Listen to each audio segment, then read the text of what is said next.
we are, the finals. So yeah, it's been a hell of a last 2 weeks from round 5 to the grand finale. So we've had to straighten the chassis up on the activation car, and we also decided to bring the Pro car. Now, we haven't driven the Pro car in about 14 months since we were here at Tauranga last year. So that car needed a whole lot of work, and boys have been non-stop every night working on the cars, prepping them, making sure they're 100%.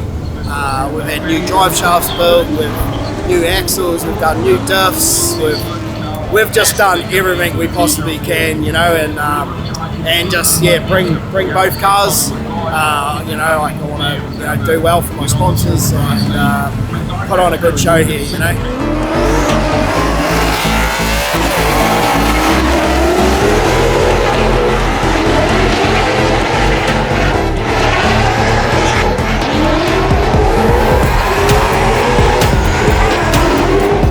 So yeah, I found the wall in my first practice runs this morning and crunched the back up a little bit, but not as bad as compared to a lot of other drivers that are here. So we're feeling really comfortable in the car, and the rain's holding off at the moment. So yeah, let's hope we get a dry event.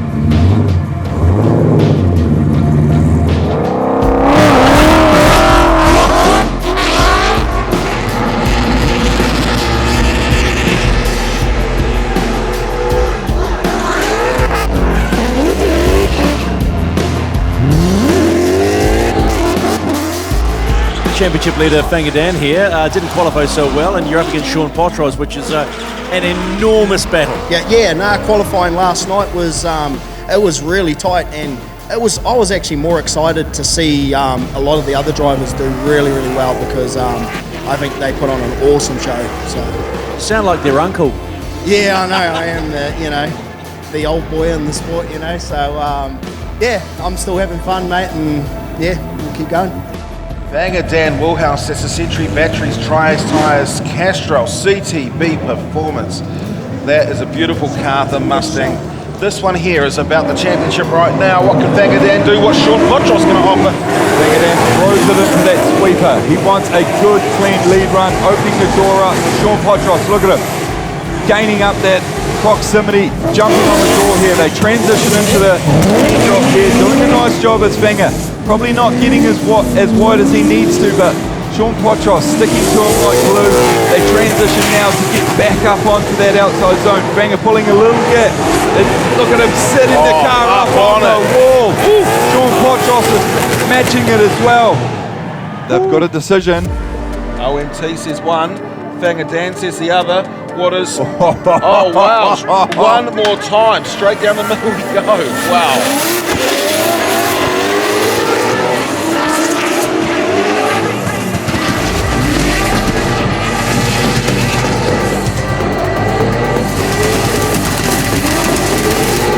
Pulling a bit of a gap there, Fanga needing to play catch up. Sean doing a nice line coming outside of the teardrop. Now look at Fanga, shortcutted, didn't get out to that outside clip, but look at the proximity. Fanga catching right up now to Sean Potros on the door.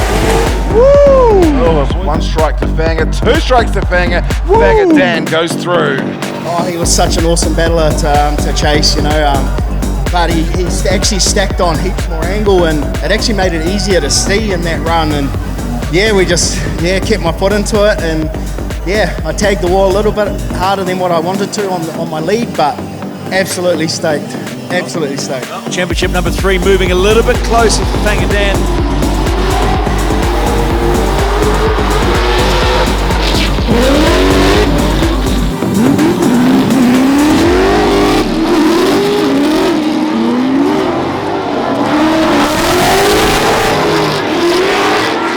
Look at Fanga throwing it in really early. Look at Kurt Blackie. I want to stick to your door. Look at the proximity by Kurt. Little bit of contact through the sweeper right there as he transitions into the teardrop. A little bit of a wheel drop there. Just trying to keep that proximity. Fanga pushing nice and wide. But look at Kurt Blackie driving out of his skin right now as he's pushing back out to the outside of the wall. Big scrape there by Fanga Dan, but look at this. Ladies and gentlemen, these two drivers are door to door on the sweeper. Woo! Look at that. 1, 2, 3. Fanga Dan gets the win. Championship leader keeps rolling. Nice battle. Yeah, no, that was awesome. You know, I had a couple battles with Kurt in practice, and I was like, man, he's going really good. He's got that car dialed and hooked up, and yeah, he would have owned me if he just hadn't have dropped off in that teardrop, man. So yeah, he's a future champion in the making. So yeah, I'm stoked, and we'll move on to the top 4. That's all it go. Fanga Dan leading out. Cody Pullenburry. Look at Fanga Dan taking off here. Into the first section. Look at him right up on the wall. Here comes Cody. Real shallow. Catching up that proximity. Doing real well there, but just an insanely run here by Fanga Dan. One wheel up, that's okay, good point. That's it. Now pushing out nice and wide here. Fanga just holding the car up. Cody doing a real good job transitioning nicely through here. Real shallow though through that inside. Catching back up that proximity. But look at Fanga Dan right up on the wall there. Cody Pullenburry on his door. Ladies and gentlemen, what a battle from these two. Nah, good, man. You know, Cody's been driving really well, and his younger brother, and they're both an awesome team. So take him to the finals. You're a good man. Love the attitude, buddy. We'll see you for the battle for 3rd and 4th. This man's a 2-time New Zealand Drift King, chasing 3.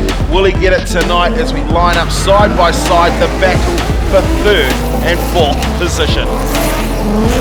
Ladies and gentlemen, are you ready? Watch this man. He's backed up. He wants all the run up he can get to send off the last part of this battle for 3rd and 4th position at the grand final.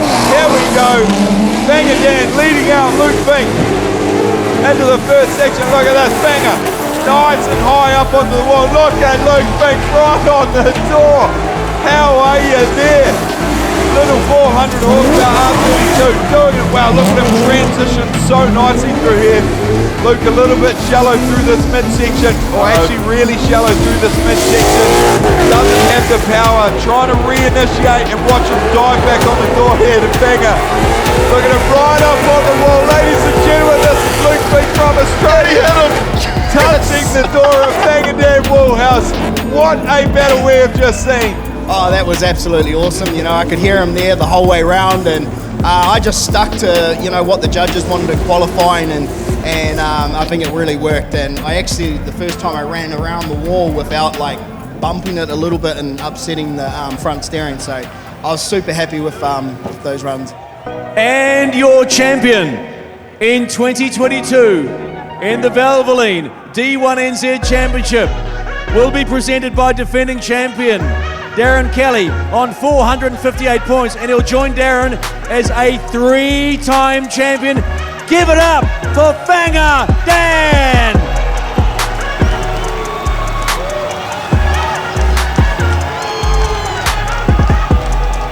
3-time champion, how does that feel? Oh, it was so awesome. 20 years of being part of the D1NZ family. That's quite special for me, you know. And I'm really lost for words, but the D1 guys, you know, Brendan and the judges and everything like that, like, it's a hard job, and they've done awesome at it. So give it up to them and everyone that helps make this all happen, and all my brand partners. They're just all amazing.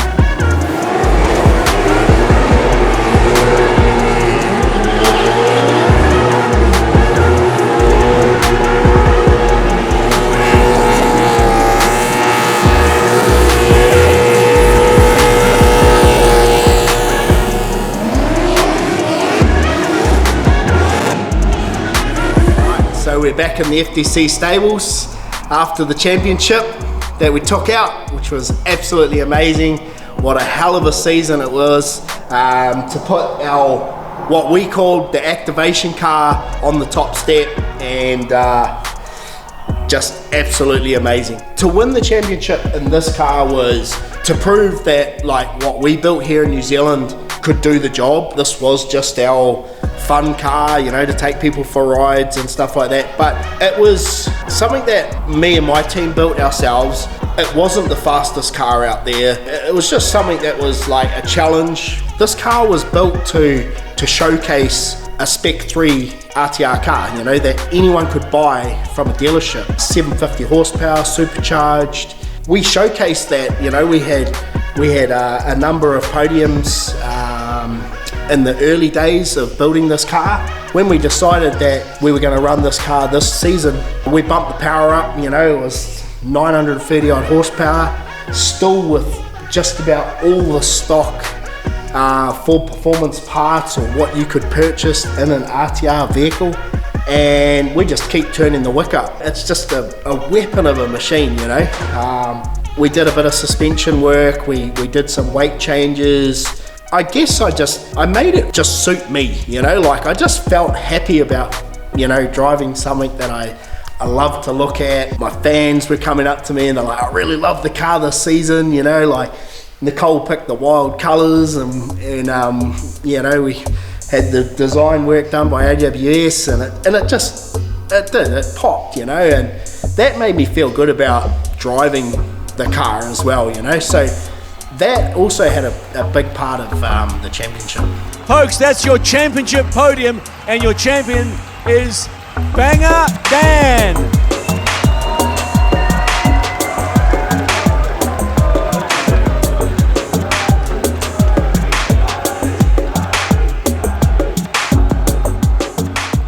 It was real special for me and the team, you know, 3 different chassis, the S15 back in 06 and the VZ Commodore in 2013, and then 2022 the RTR Mustang.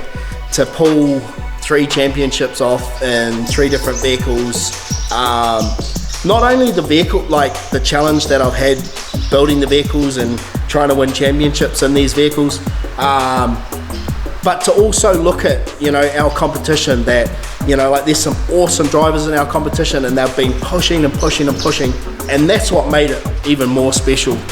So, you know, I couldn't do it without all my brand partners. You know, I'm one of the very few drivers I think that have pretty much had all the same brands on my car right from the start. You know, they've supported me the whole way.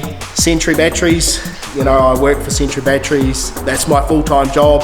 The drifting's just a thing on the side that I love doing, and so they're really supportive of what I do.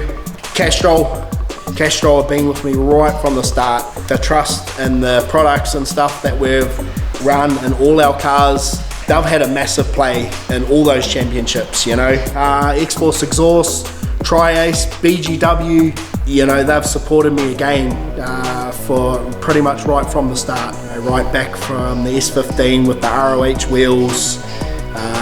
BG never even imported tyres way back when they started sponsoring me, and they just did wheels, and over the years they got into the tyres, and that's where our relationship came with the Tri-Ace. Going back to when we ran our championship in the Commodore in 2013, we were actually the only car still competing on radials. We weren't even on semi-slicks back then. You know, that was another highlight, you know, like of how well we had the car set up and what we were doing. Me moving to the whole Ford camp, coming to meet Sam and the boys at CTB Performance, which led me on to Ford RTR and bringing the Mustangs to the drifting. They've given me that, what would it be, like the third life in the drifting scene, to build these cars and have the support from them. Absolutely grateful for everyone that backs me. Total Span for my workshop, Duracrete tanks, you know, for keeping me hydrated. Casper transmissions, you know, like these gearboxes, they get a hell of a hiding. The diffs, they look after all that. And TTI gearboxes, that was a game changer for the 5-litre Coyote motor. The gear ratios in the old dog box, the 4-speed, made the car feel quite, you know, it's a small cube, it's only 5 litre. So definitely going to the TTI gave this car the edge to win that championship. My boy Logan at BCE Precision, you know, anything that I need machined up in the car, he's helping me out all the time. Frankenstein's, for making the car look amazing. This car's been through World War III and still looks mint. We just took it down to Beach Hop and, you know, no one complained about anything on the car. You know, it's got some battle scars, but you can see the quality of the product and how they've applied it. They've made me feel good about driving the car, you know. So big thanks to them. A big thank you to D1 for putting the championship up and keeping it going for 20 plus years now. To all the fans that follow me, follow the sport, yeah, I really appreciate it. And last but not least, my crew, you guys made this all happen. You know, everyone's been behind me, and Nicole for organising everything behind the scenes.